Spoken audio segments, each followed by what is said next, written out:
So what's the difference between a good financial advisor and a great financial advisor?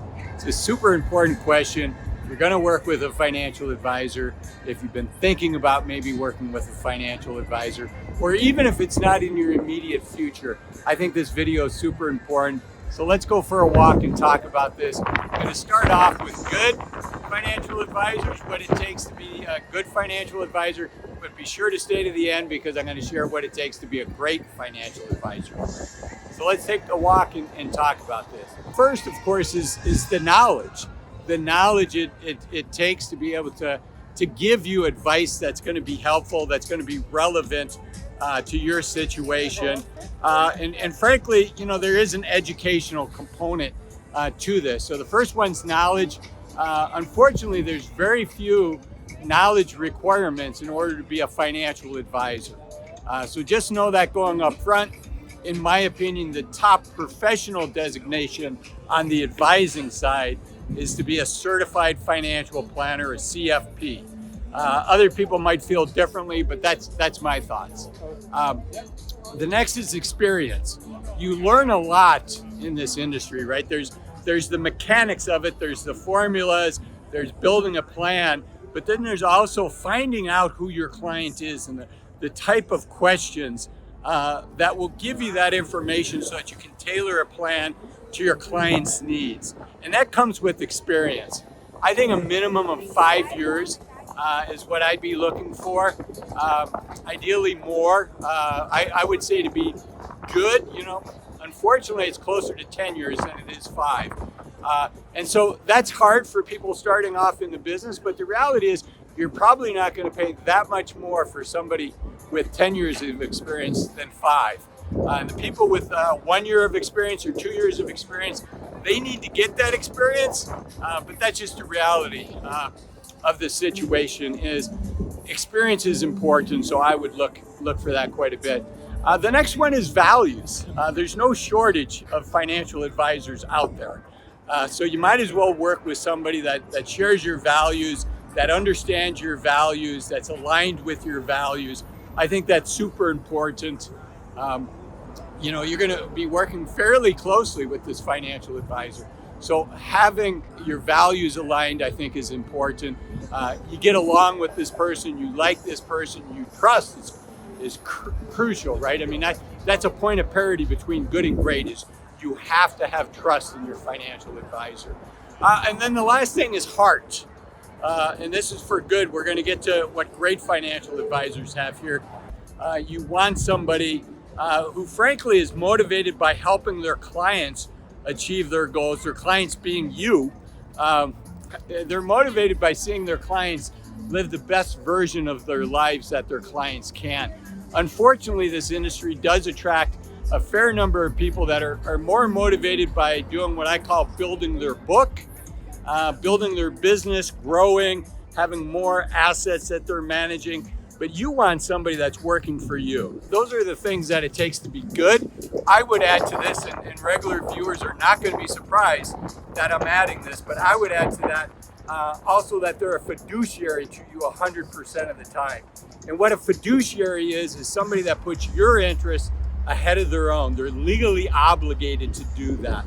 And most people think, well, of course my financial advisors are going to put my interest ahead of their own, but unfortunately, that's not always the case. And one way to be sure that you get a fiduciary that's 100% of the time, of course, just ask them and then get that answer in writing, because the vast majority of financial advisors, I'd say 90% plus, are fiduciaries to you some of the time, but not all of the time. And you don't want to be wondering, gee, you know, are they wearing their white hat now or their black hat? So you want somebody that's a fiduciary to you 100% of the time, and get that answer in writing.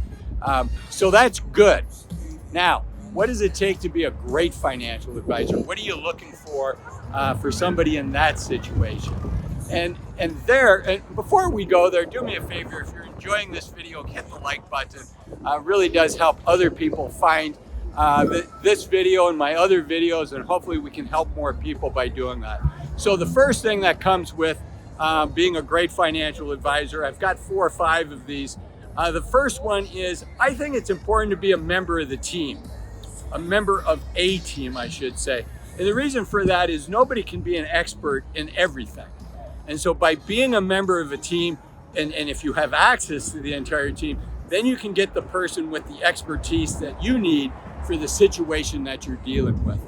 So that's the first thing, that they're a member of a team, they have a breadth of experiences, a breadth of backgrounds, and they can bring in the right person at the right time to help you. Now you want to have one main contact at the firm that knows you and your family really, really well, but that person should be able to bring in other people that can help you depending on the situation. Like if you're going through a mortgage, you're trying to decide about life insurance, you're looking at private equity investments, you're considering maybe doing a real estate investment. You want somebody that has the expertise to help you with that, and that you have access to that person. I talked earlier about experience, right? In at least 5 years, more is better.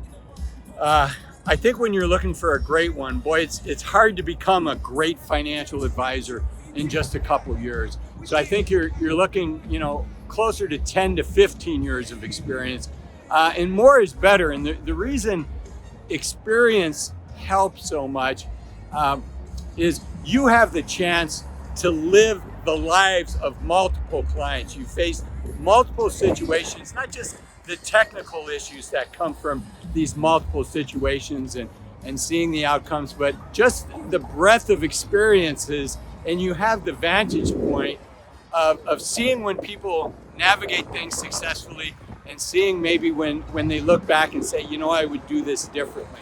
A classic example of that is, for families of wealth, thinking through how do you raise your kids in such a way that they share many of your values, your work ethic, your saving and investing strategy. And it's easy, if you have a lot of money, it's easy for that money to not be a benefit to your family, but to actually potentially be a headwind for helping your kids develop into the type of person that you hope they become. So, by having experience, you've had a chance to work with dozens of clients in that situation. You've seen when it's worked, you've seen when it's been a challenge. So I would say, at least 10 years for a great financial advisor, probably closer to 15 or more. And I mentioned wisdom. It's not just enough for experience, right? You can have somebody that basically maybe has 15 years of experience, but really it's 1 year of experience that's been repeated 15 times. Wisdom doesn't come from that. Wisdom comes from having a breadth of experiences over 15 years. And where you see that shine is oftentimes there's the academic answer. You can look at different families and say, gee, these families are very similar on paper, but who they are as people is different. And so having the wisdom and experience to differentiate between different families that on paper are similar but are different. I've used the example on this channel before.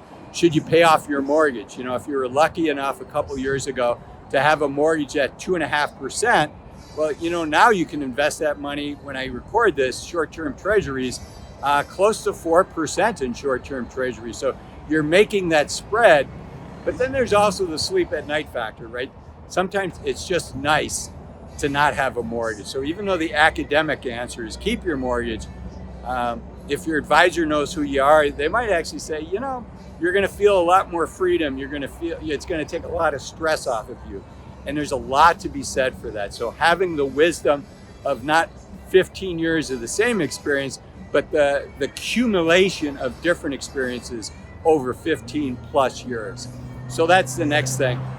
And then a super important one is that your financial advisor can act as a river guide for you, not just today, but over the lifetime of that relationship, which hopefully is many, many years, because they're adding value. I almost think of the movie The Godfather, and one of the adopted son to the Godfather, I believe the term was a consigliere, which is the most trusted advisor. And that's what I think of for your financial advisor. They should be one of your most trusted advisors, somebody you can turn to and be completely honest with them, so that they can help you make a good decision. And ultimately, that's the outcome that you're looking for, is to make a series of good decisions. If you can do that over time, you're going to move the needle. So let me share with you kind of the expectations now that you should have with a good financial advisor. So with a good financial advisor, they should be able to provide some clarity with what you're thinking through, what your retirement plan looks like. They should be able to provide you with a solid asset allocation, something you can stick with in good times and bad. And they should be able to help you think through different trade-offs. What's the trade-off if I decide to retire 5 years earlier, right? You're not going to have as much money. So, but what does that look like in actuality? What are the numbers so that you can make the decision that's best for you? So that's what you should expect, the outcome from working with a good financial advisor. And again, the great financial advisors give you everything the good financial advisors have, plus not only clarity, but confidence. You can trust those numbers. That plan's going to work out. Nothing ever works out the way you think it's going to work out, but you're going to be able to tweak things along the way and meet your goals. So one of them is clarity and confidence. Another one is helping you identify what's important to you in your life.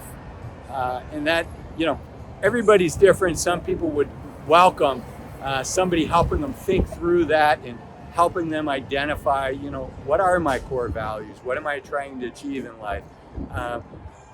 How do I pass down these values? Is it even important to me to pass down these values beyond my kids, right? One of the things people talk about is legacy planning. And I can tell you, outside of your kids and maybe your grandkids, super hard to provide multi-generational legacies, right? You think of all the people that have lived through the history of the world, and there's hundreds, but there's not hundreds of thousands, and there's certainly not billions of people that have left a lasting legacy for generations and generations.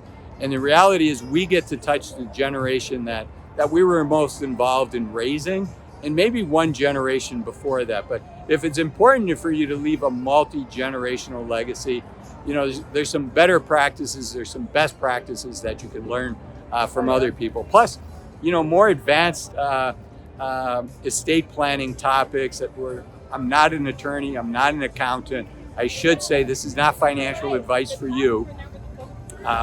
This is, really educational to get you thinking about these areas and to give you some information where you can dig deeper. But getting back to the expectations for what you can expect from a great financial advisor. I mentioned making good financial decisions over a period of time. If you can do that over the arc of time, that's going to make a big, big difference. And then the last thing is you should look back after several years of working with this advisor, and really you couldn't imagine not working with this financial advisor, right? They've just provided so much value to you and your family. They're an integral part of your family. They're helping you make the most important decisions in your life. So that's the difference between a good financial advisor and a great financial advisor. Again, I'll close with being a fiduciary to you 100% of the time is critical, right? A lot of firms have very smart people working at the firm, but you want to know that those smart people are working for you 100% of the time. I mentioned most of the industry, the vast majority of the industry, people are financial advisors some of the time, but not all of the time. They do what I call, they're wearing a white hat when they're a fiduciary and a black hat when they're not. And you don't want to be guessing whether they're wearing their white hat or black hat. They're going to disclose that to you, but likely in 9-point font and in a 50-page document. You don't want to have to worry about that. You want to know this person is your person. They're helping you achieve your goal. Their heart is by helping you reach your goals. They get their satisfaction when you reach your goals. So I hope you found this video helpful. If you did, do me a huge favor, hit the like button. It really does help other people find videos like this. And also leave me a comment. I really enjoy reading the comments. I try to read all of them. Most days I do read all of the comments, and I get to reply to a couple dozen of those. So hopefully, if I haven't replied to your comment yet, hopefully in the future I will. If you have kind positive, a critique of this video, how I could make it better, please feel free to let me know that. Also, let me know if there's a topic you'd like me to cover, because many of my video ideas come from my viewers. So please feel free to leave topics that you think would be helpful in the comments. And until next time, I'm Asul, encouraging you to take full advantage of the youth of your senior years. Remember, you're only young once. Use this time wisely.